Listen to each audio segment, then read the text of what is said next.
Cassandra? Yep, Cassandra. My name's Cassandra Michael. I live in Cranston. I'm a history and film major at Rhode Island College in Providence.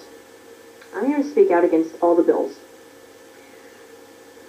Let's see if I can see this. I think the abortion issue is a hard one, and a lot of it is due to stubbornness on both sides. Neither side wants to admit the truth. We don't know when life begins or even how to define life per se. Most pro-choice activists are not anti-life, and most pro-life activists are not anti-choice for the sake of being anti-choice. I agree there should be less abortions, and they should be natural and non-painful to the baby and mother. That being said, I don't think a woman should have to be penalized by a painful ultrasound just to make her rethink her decision, which she's probably done about 156 times already. Can she be shown a video of another baby at the same stage of gestation? What difference will it make? Even then, it's a silly idea because everyone knows what a baby in the womb looks like. It's not like the mother didn't realize what was in there. Some people think it'll only work if she knows she's looking at her own baby. Of course, in that case, we can always show the patient a video of another baby and tell her that it's hers. But we all know how opposed most pro-lifers are to lying to abortion seekers. If the pro-life crowd really wants to prevent abortions, they would support anti-poverty measures, sex education in the schools, and birth control.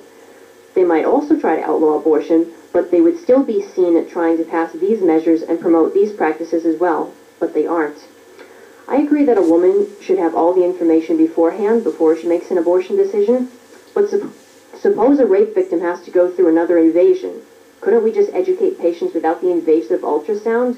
Many speakers here today have tried to do just that.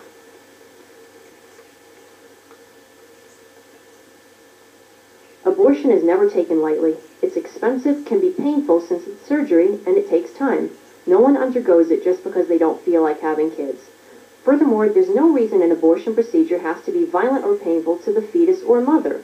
I'm opposed to partial birth abortion, for example, and I also know abortions can be carried out using herbs and other non-painful methods. One sentence now, please, Okay. Cassandra. Since the circumstances of an abortion are way too complex to be decided by governments and laws, we should therefore remember the words of Thomas Jefferson. If people cannot be trusted with government of themselves, how can they be trusted with government of others?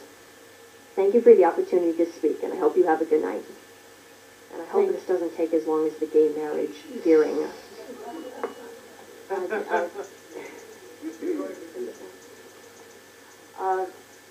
There are two